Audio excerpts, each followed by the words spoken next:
With Watches and Wonders 2025 quickly approaching, I wanted to go over what are some of the best and worst predictions for Rolex specifically, and let's go over as well some of the rumors as to the models that people feel are going to be discontinued. So let's get right into it.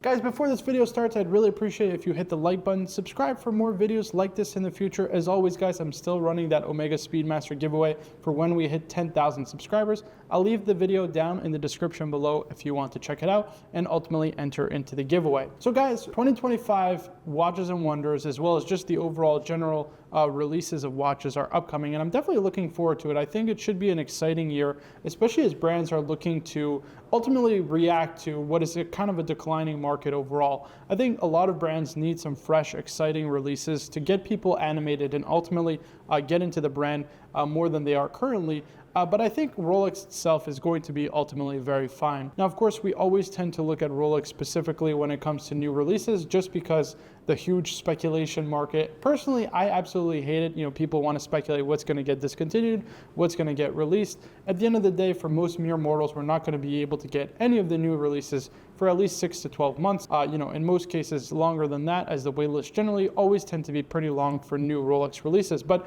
I wanted to take a look at the Monochrome Watches article for 2025 Rolex release predictions, starting first with, of course, the GMT-Master II predictions, due to the fact that it is the 70th anniversary of the Rolex GMT-Master II. Now, their main prediction for this anniversary is going to be the release of a platinum GMT-Master II, a reference 126716 with a blueberry bezel, kind of calling back to the old vintage blueberry bezels. Now, of course, those are very acclaimed as to whether they're authentic or not. Rolex has never still confirmed it, the story being that they were pulled essentially as spare parts from a burning Rolex factory. Who knows if it's really real or if it's not legit, but at the end of the day, it is a very interesting story, and there are some, according to vintage experts out there, some legitness to the actual story itself. So it's pretty cool and interesting. I just don't see a platinum GMT Master II ever coming out, especially for a 70th anniversary.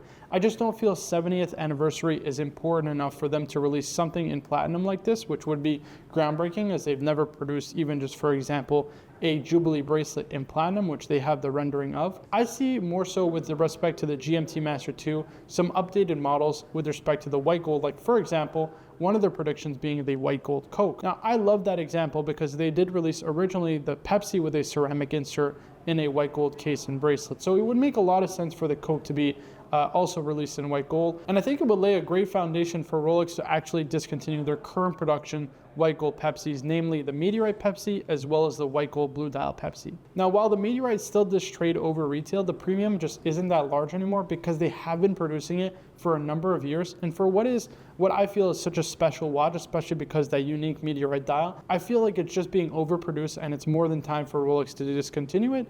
And the blue dial, on the other hand, is just something that doesn't sell that well, both at retail and especially on the secondary market. So again, another model that I just feel Rolex should discontinue and move on from, and releasing the Coke is a very smart strategy. Next up is a much needed refreshment of the model line that is the Rolex 1908 model line. Now, this was released a couple of years ago and it kind of got mixed reviews, and I understand why. At the end of the day, Rolex dress watches don't tend to perform, as they just aren't what the Rolex niche customer is looking for, right? They're more sports oriented than they are a dress watch. Now, the platinum version with that incredible guilloche dial is one of the most stunning dress watches you will ever come across. The dial is absolutely to die for. It's just gorgeous. But the white gold, yellow gold models are just really lackluster overall. They're just pretty plain, pretty generic 3-hand dress watches, nothing too crazy, kind of explorer style dials. I think that they really need life added to them, and I love what Monochrome did with using stone dials to add kind of interest and a point of difference to these models ultimately. Now, they came up with a bunch of different models, a yellow gold with a malachite dial, a white gold with a lapis lazuli dial. I would love to see them experiment with both those metals and both those stone dials, and just expand the model line, use it kind of as a great basis for creating stone dials, which I feel that Rolex collectors are really looking for in a model line outside of the day-date. You see so much emphasis being put on a Meteorite Daytona or a Meteorite Pepsi, for example, because they're sports watches with a really unique stone dial, but you don't get that anywhere else really in any other sports line other than, for example, the Day-Date, which leans a little bit more dressy overall. Now, next up is another prediction, a great prediction, I feel like, and that is the use of more titanium with the Rolex Deep Sea Sea Dweller, the Redline Sea Dweller, now in titanium with a kind of almost carbon-looking bezel. Will they produce this? I think for sure no. There's absolutely no way, but I'd love to see Rolex actually produce maybe a mid-sized Yachtmaster in titanium, like a 37mm, for example, just because the 42 does tend to wear a little bit big overall. So it'd be a nice kind of reference point in between for those who have a smaller wrist and just want to pull off a titanium Rolex. Maybe the 42 is a little bit too big for them, and so they want something a little bit smaller size. But I'm a big fan of the titanium Yachtmaster. I think it's one of the best releases Rolex has done in a long time, and certainly it's reflected on the secondary market. Now, one that was very surprising was Monochrome Watches predicting a new mid-size Submariner, a 37mm Submariner, and I think this is just never going to happen. At the end of the day, they just updated the Submariner line a couple of years ago, so it wouldn't really make sense to make major changes, especially creating a whole new Submariner that's never been done in this case size before. It just wouldn't make sense and doesn't pay homage to the Submariner line in a way that I feel is justified, and I just don't ever see them making something that is less than 40mm, as again, it just doesn't make sense for the Submariner overall, as it makes it less legible, less of a tool watch, and especially with that kind of polished center link style that Rolex, or that Monochrome rather,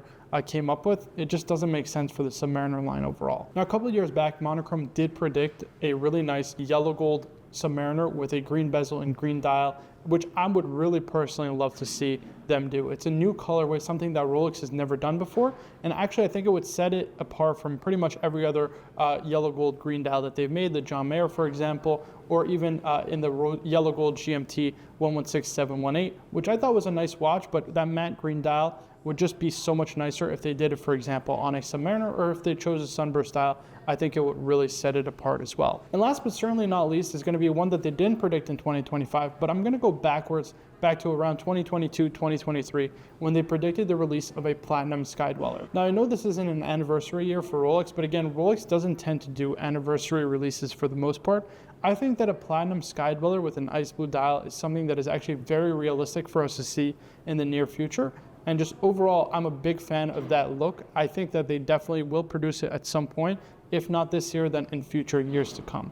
Now, in terms of what's going to be discontinued, it's hard to say for sure. I know Andrew Morgan has come out on the record saying that the Rolex Celebration dial is for sure getting discontinued this year, which would be, I think, an interesting thing to do. It just makes sense because at the end of the day, Rolex discontinued the OP Stella dials in mass, and I think that it made sense for them to keep it a short production run. So likewise with the Celebration dial, it would make sense to keep it in a shorter production run. And last but not least, I think that there are going to be some major moves to the GMT-Master II line. It is the 70th anniversary. I think that they are going to discontinue both the Meteorite and the white gold blue dial Pepsi, but I also would love to see the discontinuation of the Root Beer and possibly one of the steel GMTs. I think that maybe discontinuing, for example, something like the Batman and the Batgirl would make a lot of sense. Again, this is something that they were making previously in the 116 reference. They're making now in the 126 reference. It's been added for a long time. It just makes sense for them to discontinue it. But guys, these are my reactions to the Rolex predictions so far in 2025. Let me know what you think down in the comments below as to what you feel Rolex will come out with this year. It's always interesting to get people's perspective. I think that Rolex always has the most uninteresting and uninspiring releases year in, year out, and yet people always are looking forward to what they do. So it just kind of goes to show you the strength of the Rolex brand overall. I'm a one Rolex guy myself. I will only ever own the GMT-Master II. To be quite honest, I don't know if I ever need another Rolex other than maybe a Day-Date at some point way down the line. But for me, I think that Rolex has some great releases. It's always fun to see the kind of excitement for the releases, especially from watch collectors like yourselves who are watching this video. So guys, again, if you enjoyed this video, I would really appreciate if you hit the like button, subscribe for more videos like this in the future. As always, my name is Marco for the Berdines Jewelry YouTube channel. I'll see you in the next one.